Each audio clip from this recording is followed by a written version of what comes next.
रचना 4 समबाहु त्रिभुज की रचना करना। तो हम इसमें देखेंगे, दिया है समबाहु त्रिभुज जिसकी प्रत्येक भुजा 5 सेंटीमीटर है। हमने ये माना है 5 सेंटीमीटर, क्योंकि हमने अपनी पिछली जो रचना है उसमें जाना था कि जो समबाहु त्रिभुज होता है उसकी प्रत्येक भुजा क्या होती है, बराबर होती हैं, और जो प्रत्येक कोण का जो मान होता है वो कितना होता है, 60 डिग्री।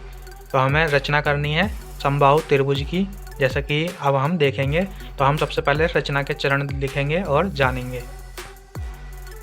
तो यहाँ हम सबसे पहले अपना रचना का चरण नंबर 1 देखेंगे।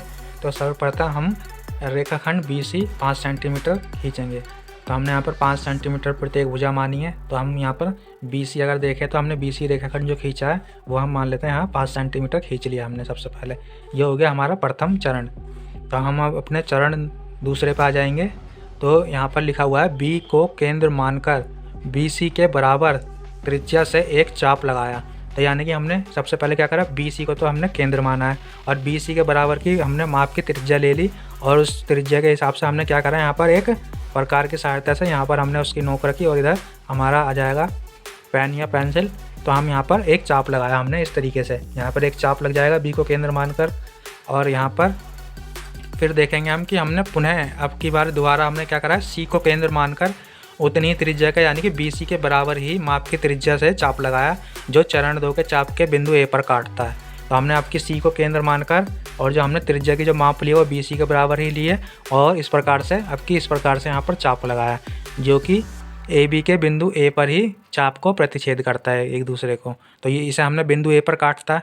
तो हमने क्या करा, उसके बाद चौथे चरण में हमने AB और AC को मिला लिया, जो हमारा चाप का जो प्रतिच्छेद बिंदु था जिसे हमने बिंदु A माना है। तो बिंदु A से हमने क्या करा, AB को मिला लिया और इधर AC को मिला लिया, जो कि जो भी क्या हो जाएगा वो भी 5 सेंटीमीटर का ही हो जाएंगे, क्योंकि प्रत्येक भुजा 5 सेंटीमीटर की होती है।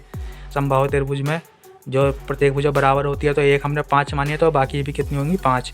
तो अब हम क्या कह सकते हैं कि त्रिभुज ABC एक अभीष्ट समबाहु त्रिभुज है। तो हम इसके उत्पत्ति में भी देख लेंगे। तो हम उत्पत्ति में देखेंगे तो यहाँ पर लिखा हुआ है उत्पत्ति में, जो चाप AB है यानी कि जो AB है चाप AB, वो चाप BC के बराबर होगा।